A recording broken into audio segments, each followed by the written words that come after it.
Alright, I'm going to make a seal installer for this because I'm going to replace a torque converter seal and both of the output shaft seals. I just grabbed a chunk of pipe. Looks to be about 2 1/4. I think this is conduit. 2 1/4 conduit. Or whatever. So yeah, that's about the right size. For all the seals. I just cut this flat with a pipe cutter. Now I want to knock off all the burrs so I don't wreck the seal. I'll just draw file this until it's nice and flat. I got a little deburring tool. Nobody's got, I'm sure. Just knock the burr off of the inside.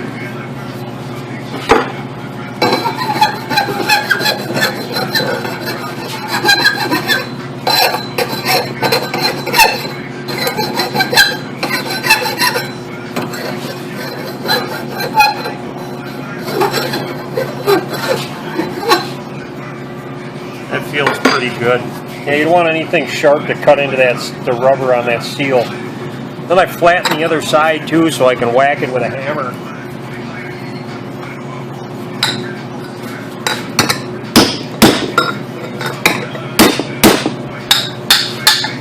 That'll work just fine. There, my seal installer.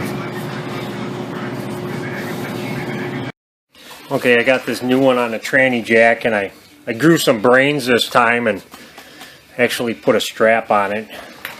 What you want to do with these torque converters if you're going to replace a seal, I like to do it because sometimes these junkyard guys, they take the transmission out and the torque converter falls out and you never know what they did. So I just take the thing out and replace it. It's just a smart thing for me to do because I don't want to have to do this again because of transmission leaks. But yeah, before you even take it out, you want to measure it, kind of like stick your fingers back here and kind of see if it's in all the way. And this one, you can actually hear it making noise. It's actually hitting the case, and that's good because you know it's in all the way. If it doesn't hit the case, then you got to keep turning it and finagling it until it gets all the way in. So yeah, basically with these, they just pop right out. Just like that.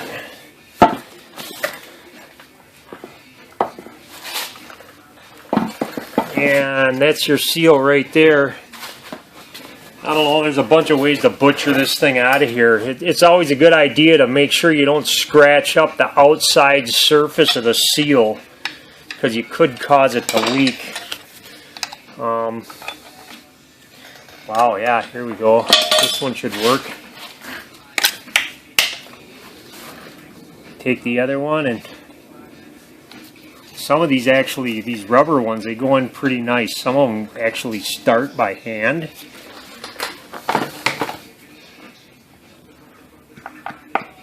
You don't need to pound on them real hard. You just want to kind of start it.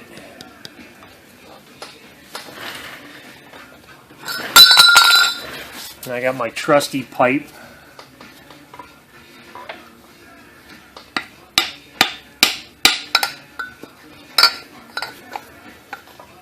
I'm just going to kind of keep turning it until it gets nice and square in there, and it is.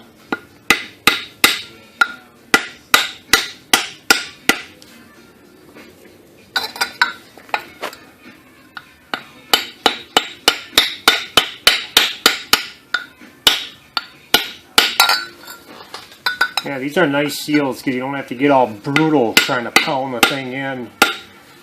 The metal ones, they got to be perfectly square, and if they're not, they could leak. Sometimes it's a good idea to put sealant on the outside of it. That brown Permatex stuff on the metal ones.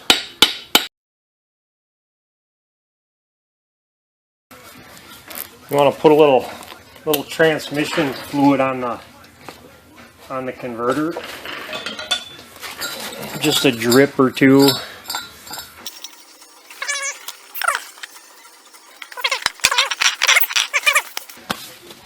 So yeah, you want to make sure this thing's in when you put it in, and you want to make sure it doesn't fall out even a little bit, because if it falls out and it's not in the splines and you force it onto the engine, you could be in trouble.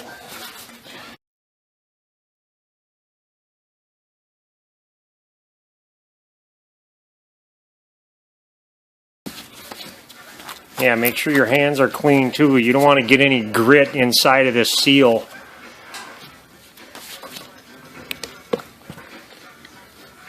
A little tranny fluid on here. Feels nice and grit free. And I just got to do the other side.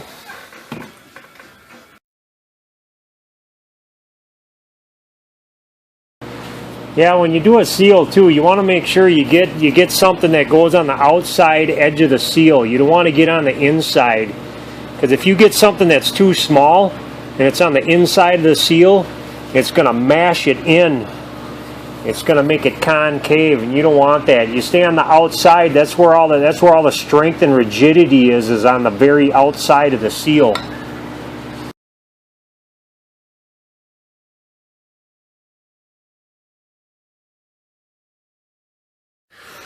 I'm going to be so sorry if I make this look too easy.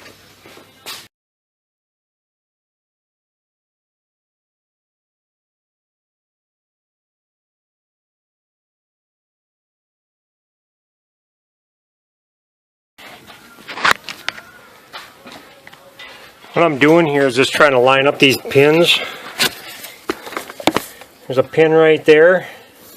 I want to line it up with the hole. And I put a bolt in there too, so I can try to line up that hole just to get an eyeball of it. You want to make sure that the distance, the clearance between the engine and the transmission is the same all the way around. If it's got a wider gap, you got to move it around until it's nice and square. And once it's square, these usually just fall right in. Yeah, I got it in there now. Sorry I couldn't show you. My phone ran out of memory, so it stopped halfway in there. Basically, I had it all square all the way around, and I started the two top bolts. Then I just wiggled the transmission around and just kept turning them in and wiggling the tranny and turning them in just by hand, not forcing anything, until it got in far enough so the pin was like, both pins were half lined up. And then I just crammed it in there, fell right in. So now I just got to put the rest of this together. Now I get to line this up. I know the engine's not square. When I pulled it out, I saw it tip a little bit, so I'm probably going to have to put a jack under it once I get it down so far.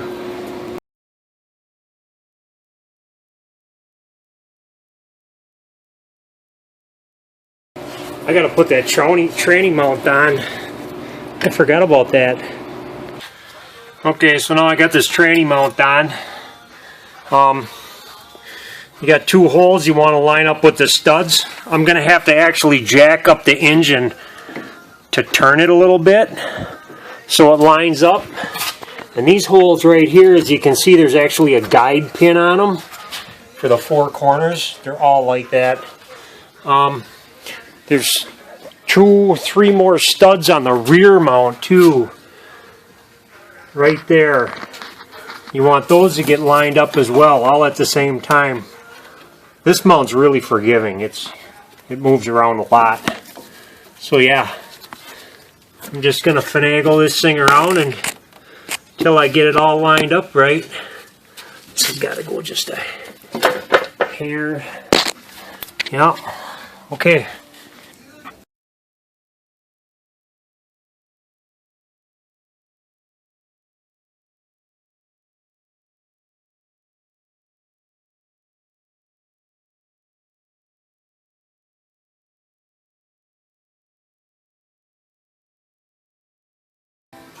Okay, I got that one started in the hole.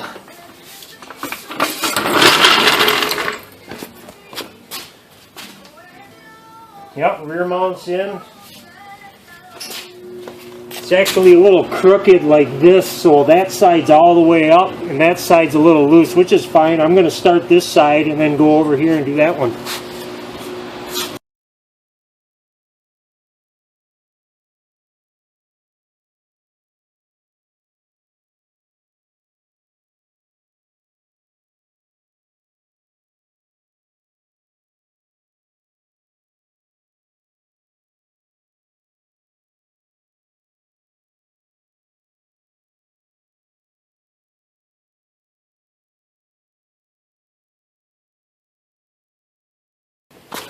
There it is.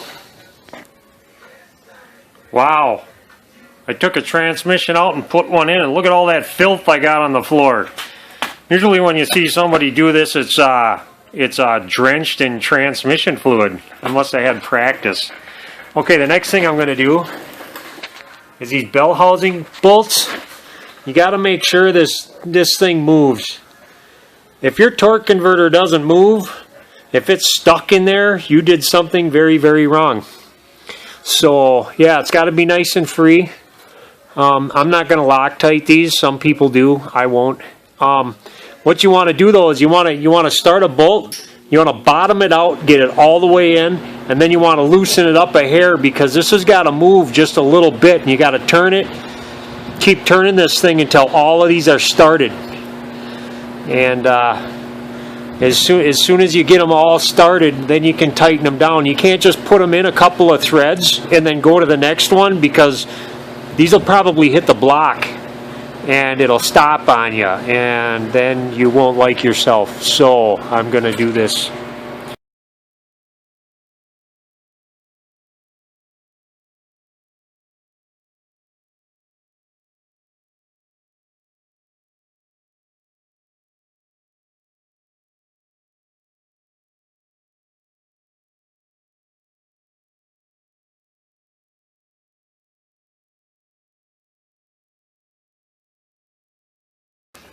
Now I'm going to get all these mount nuts and bolts.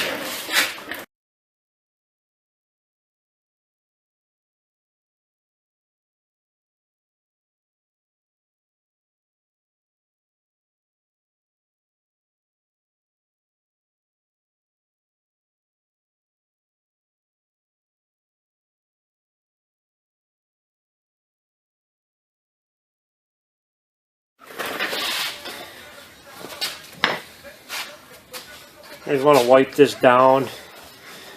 Make sure the sealing surface is nice and clean. You want to put a little transmission fluid on that and stick it in the hole.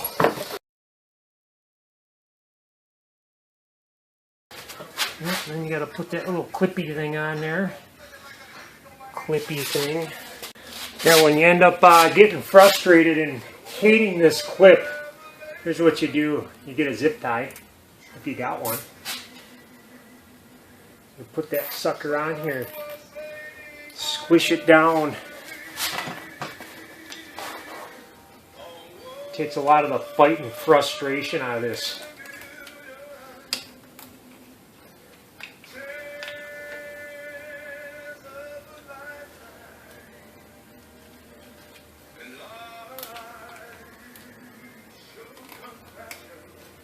There, see? Now I don't need to use a pair of pliers. I can just stick it in the hole like this and cut that.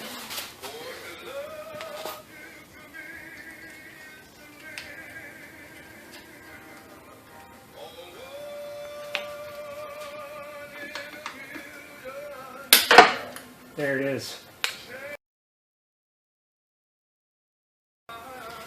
These are nice self-aligning nuts. You just get them started in there and then you can get the bolt in.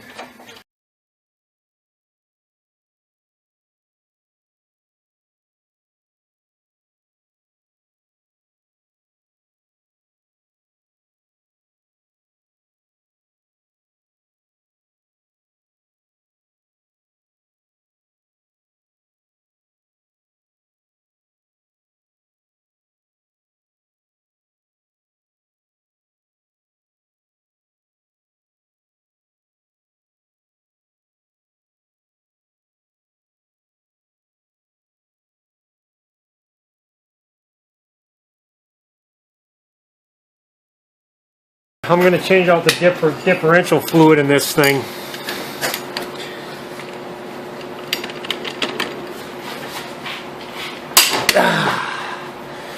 You saw me pull this plug out on removal. There's another plug right here. That's for the transmission. You don't want to mess with that. Well, I'm not messing with it anyways.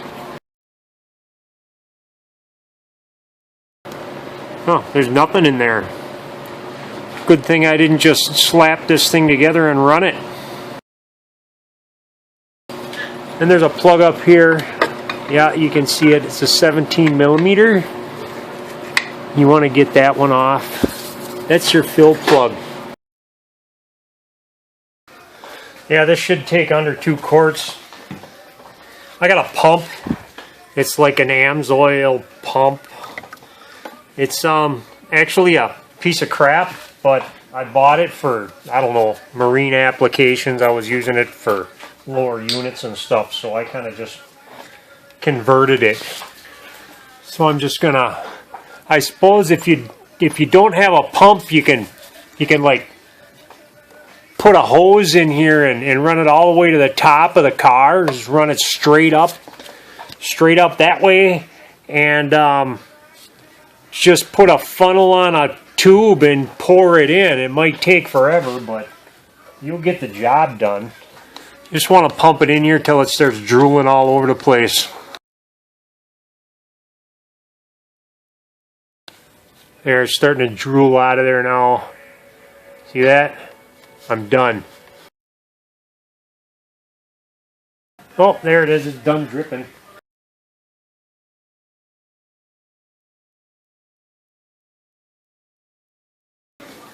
I'll plug these wires in first. Yeah, this kickdown cable for the transmission here. This thing was pulled out of the casing down on the transmission. They must have yanked it out. I just took a pair of pliers and grabbed onto it and pushed it back in.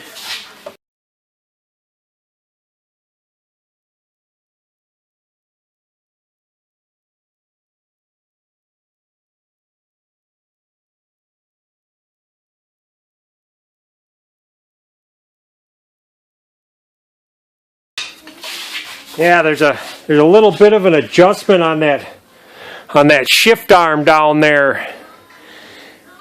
When you bolt it up, you want to make sure you can't pull on it and get it out of park. If you can pull it on it and hear that parking pile come out of park, you know that it's out of adjustment and you gotta move it. Now this transmission cooler is still going to have some nasty old burnt oil from the last transmission, so I'm going to take one of these hoses.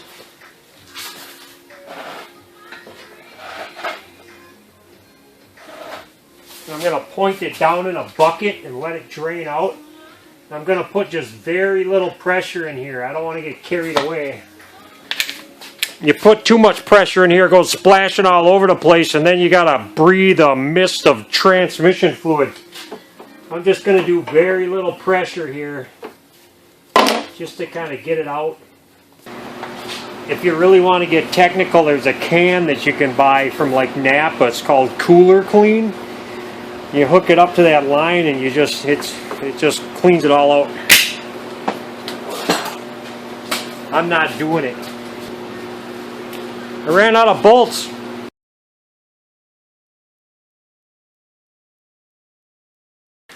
This is always a fun puzzle. All these little evap solenoids and stuff.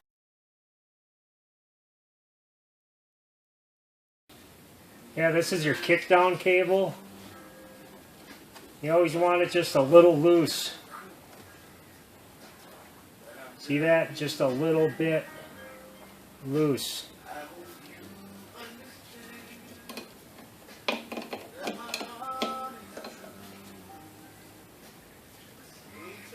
Yeah, that's right.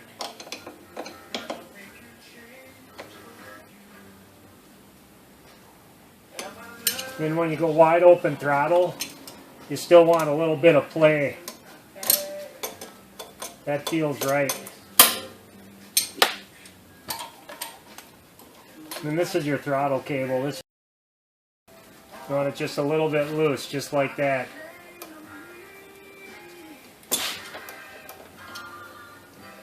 See, I can touch the cable and watch a throttle barely move. You don't want that. It wants to be just a little loose right there.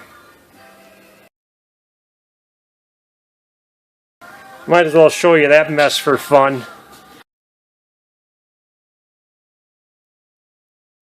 Okay, now I get to put fluid in it. It's supposed to be running hot. There's actually some on there. So I was going to fill it to the cold line. I'll put a little bit in it. I'll be brave and put a quart in anyways. I don't know how low it is. As soon as I start it, I'm sure it'll probably gulp it right down. Dextron 2 or Dextron 3, so the dipstick says. I'm just going to start it up and go through all the gears.